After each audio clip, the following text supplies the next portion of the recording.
sheri siga icyo kigabo cyawe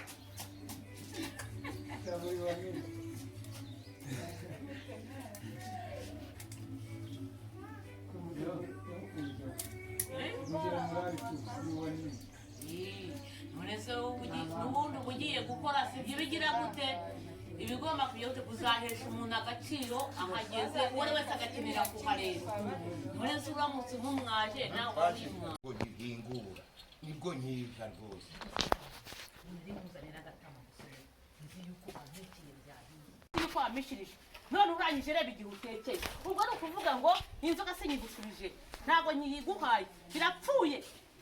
mugabo ikigeri cyo gitegeko ndaba unamye mu nusubize ngira kutansubiza mbabarira nanjye nkusubiza rwose n'ukuri wa mugore nibwo nyiva guhinga akanya nibwo mpinguye none ahangaha nje nirukanka ngira ngo amasaha atancika ndabizi ko saa sita ibiryo bigomba kuba byageze ku meza nabiteguye biri ku meza ariko ni iminota mike yangiye gucana vuba mbabarira rwose ihangana mba mubyeyi ibyo nabirambiwe